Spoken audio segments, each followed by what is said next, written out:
Michael Herzog, The American Awakening, coming to you live from Round Rock, Texas. And I wanted to take just a minute before I go to my guest.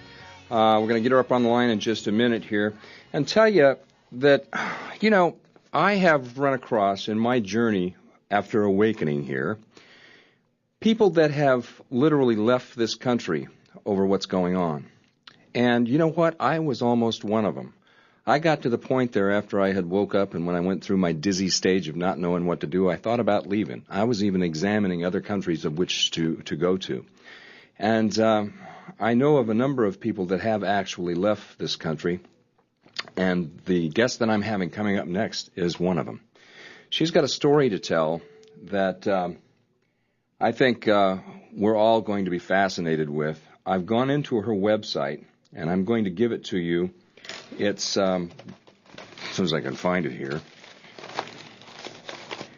there is a plethora of information in this website. Matter of fact, you could get lost in it for days. Well, maybe I can't find it. Where was it? If I can't find it, I'm going to have her announce it when she first comes up. Give me a second here, guys. Well, looks like I'm going to have her announce it. I thought I had it here, but evidently I don't. So, yes, here it is. Okay, copy this down. It's www.signs-of-the-times.org. Again, that's www.signs-of-the-times.org. Now remember, that's not an underscore, it's a dash, folks. So you might want to go in there, take a look around. You could probably get lost in there for days. I'm in it right now, and I've got so many articles. I've clicked on a couple, and I've read through them, and, you could just spend days in here.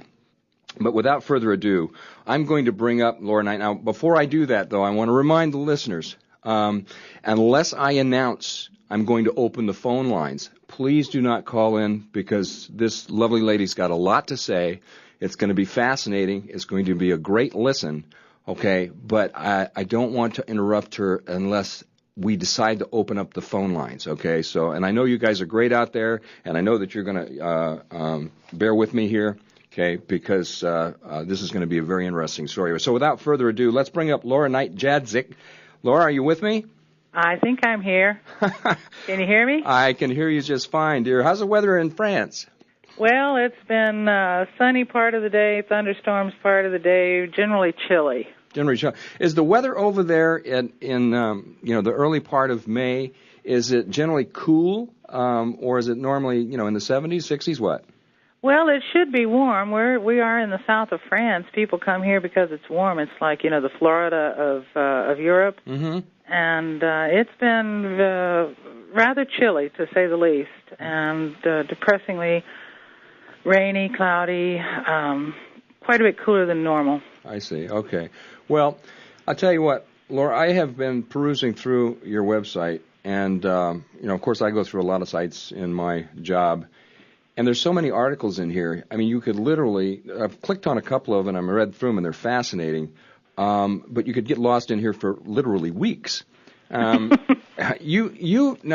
left this country, about 2 years ago, 3 years ago? Well, we left in February of 2003. 2003.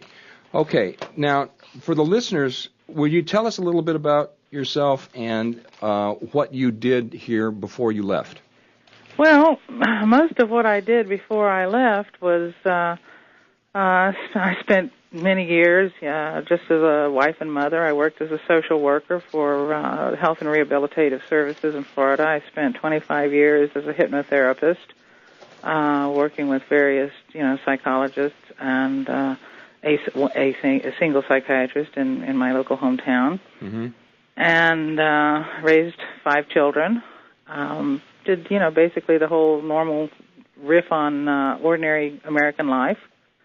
I did have unusual interests because, of course, my esoteric work, my hypnotherapy, which got more and more esoteric as time went by because it was standard in the beginning, the kind of thing where you do under supervision, where you habit control or relaxation or insomnia therapy, that sort of thing. And it branched out into other areas where I was doing a lot of work that was private from referrals, people who wanted past life regressions and so on and so forth. And, interesting. If I might stop you for a minute, just out of my own curiosity, in the course of your work or research, have you ever run across the name Dr. Lee Pulos? Spell it. Pulos. No, I haven't. Okay, he's a psychologist. He wrote The Power of Visualization, and he was heavy into hypnotherapy in his profession. But I'm sorry, go ahead. No, so I was doing that sort of thing, and I had a pretty broad set of categories for phenomena in the world, which was what I was always fascinated with, and I thought I had it pretty well figured out, which was along the line of standard parapsychology, which is that the mind does everything. For example, poltergeist phenomena or stigmata, so on and so forth, those kinds of things were produced by the mind. And even to the extent that if somebody was seeing a UFO or something, I believed it was some kind of mass hysteria, that the mind was literally producing these things. So I was going along in that mode for quite a long time, and several people kept asking me, what do you think about UFOs? And I says, well, it's mass hysteria. And at the time, I even had a name for it. I called it the millennial disease. Okay. It was pre-2000, of course. So that ended one night when I actually saw one. You actually saw a UFO? Yeah. Okay. It was weird.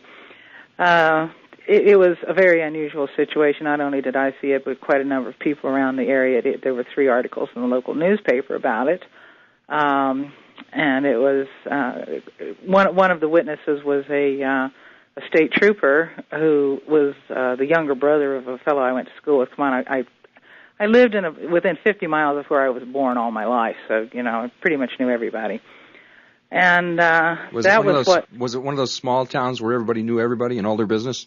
Well, when I was little, it was, but by the time by this time, it had grown so much because Florida has like 13, 14, 15 million people now. It went from almost nothing to one of the fastest growing populations in the U.S. Mm-hmm.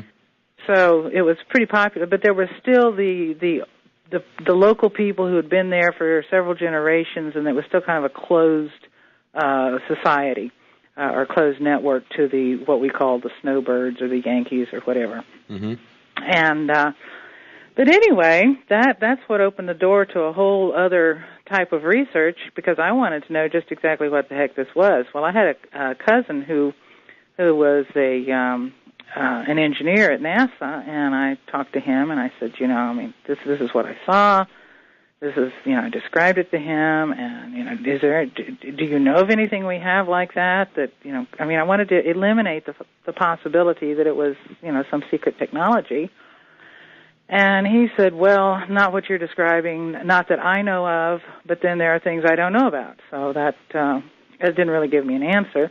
But it did open the door to begin reading about some of this a little bit more seriously, and I spent probably a good several years reading, sometimes, 10, 12, 13 hours a day, anything I could get my hand on, cases.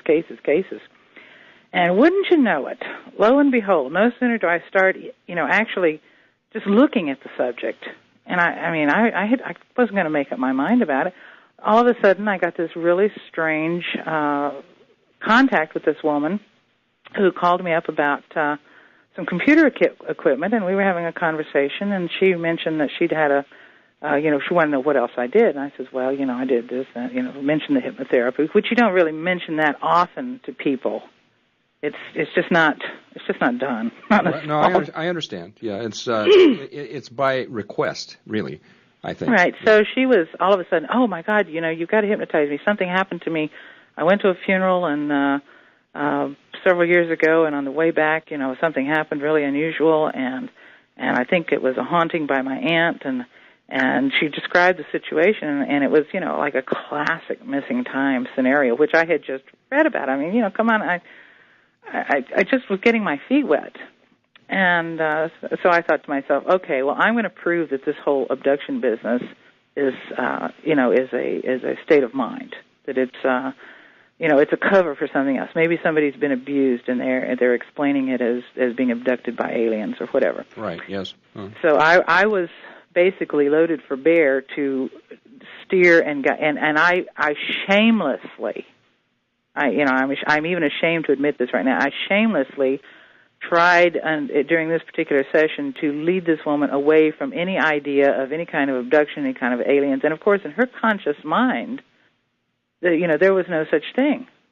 But this is what came out, even though I was saying, leading in such ways that I did not want her to go there. It's hard for me to explain that, but you're doing good.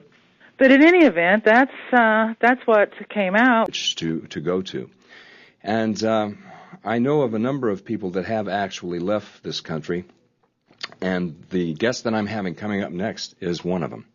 She's got a story to tell that I think we're all... Michaeal Herzog, The American Awakening, coming to you live from Round Rock, Texas. And I wanted to take just a minute before I go to my guest.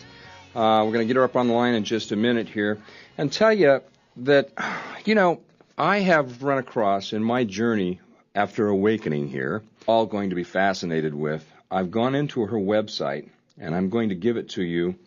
It's, as soon as I can find it here. There is a plethora of information in this website. Matter of fact, you could get lost in it for days. Well, maybe I can't find it. Where was it? If I can't find it, I'm going to have her announce it when she first comes up. Give me a second here, guys. People that have literally left this country over what's going on. And you know what? I was almost one of them. I got to the point there after I had woke up, and when I went through my dizzy stage of not knowing what to do, I thought about leaving. I was even examining other countries of